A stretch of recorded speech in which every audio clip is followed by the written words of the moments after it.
जय हिंद फ्रेंड्स। आज से हम डेली करंट अफेयर जो कि हमारा नया इनिशिएटिव है वो स्टार्ट करने जा रहे हैं, जिसमें हम विद इन 25 मिनट्स के अंदर अंदर जो भी पर डे के 10 टॉप टॉपिक्स हैं उनको डिस्कस किया करेंगे। तो आपसे रिक्वेस्ट होगी, जिस तरीके से आपने हमारा अभी तक साथ दिया है, इस इनिशिएटिव में भी आप हमारा साथ दें। First one is Komagata Maru incident. तो क्या था इंसिडेंट्स? इन 1914 में क्या हुआ, एक जापानी शिप जिसका नाम कोमागातो मारू था, जिसको गुरदीप सिंह लीड कर रहे थे, जिसमें मोस्टली पंजाबीज अराउंड 376 पैसेंजर्स थे जो वैनकूवर यानी कनाडा जा रहे थे फॉर एम्प्लॉयमेंट। लेकिन कैनेडियन गवर्नमेंट ने उनको रैशिस्ट इमिग्रेशन लॉ के तहत, जिसका नाम था कॉन्टिन्यूअस जर्नी रेगुलेशन के तहत, उनको कनाडा में एंटर करने से मना कर दिया गया और लगभग 2 महीने तक उनको हार्बर पर खड़े होने के लिए फोर्स किया गया। And finally out of 376 people, उन्होंने केवल 20 पैसेंजर्स को ही कनाडा में एंटर करने की परमिशन दी और बाकी जो 356 पैसेंजर्स थे उनको वापस इंडिया में डिपोर्ट कर दिया गया।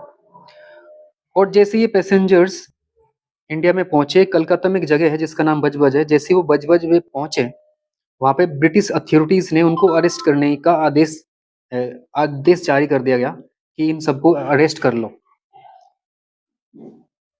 जिसके कारण वहां पे काफी वायलेंट क्लेश हुआ और 21 के आसपास पैसेंजर्स मारे गए।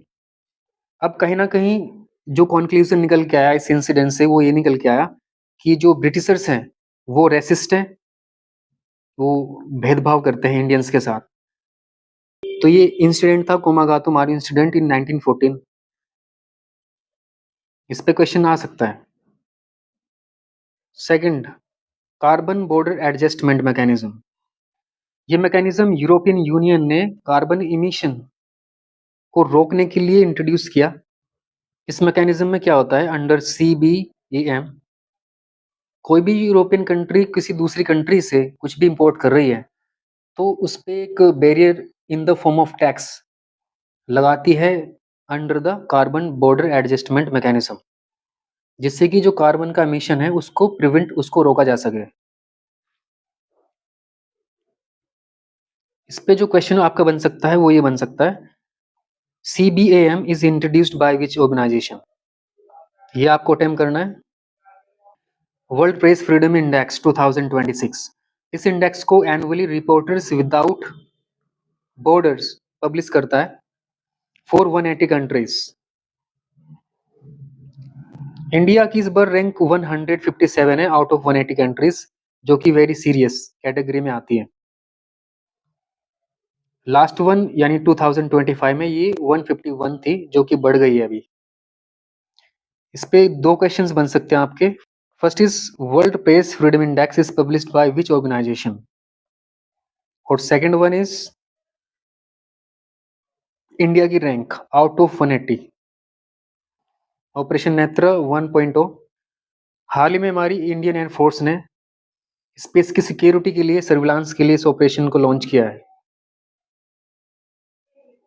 इसमें जो क्वेश्चन बन सकता है आपका ये बन सकता है, operation Netra 1.0 is launched by which organisation?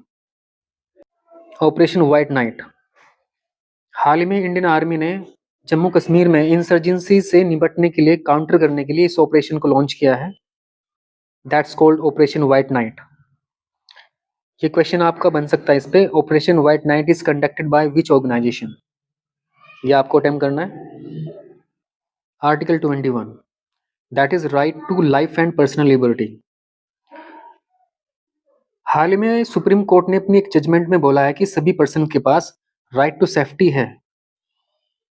हालांकि राइट टू सेफ्टी क्लियरली हमारे कॉन्स्टिट्यूशन में मेंशन नहीं है, लेकिन सुप्रीम कोर्ट की एक जजमेंट के बेसिस पे ये इंट्रोड्यूस कर दिया गया है। तो क्वेश्चन ये अटेम्प्ट करना है आपको, article 21 of the Indian constitution deals with Atacama Desert, the driest place on earth, located in northern Chile, lies between Pacific Ocean and Andes Mountain। जहाँ पे काफ़ी rich minerals like copper, lithium and nitrites मिलते हैं। तो इसकी location याद रखनी है आपको, ये काफ़ी इम्पोर्टेंट है क्योंकि ये काफ़ी न्यूज़ में है इन दिनों। तो जो आपको क्वेश्चन अटेम्प्ट करना है इसके ऊपर, the Atacama desert is located in which country?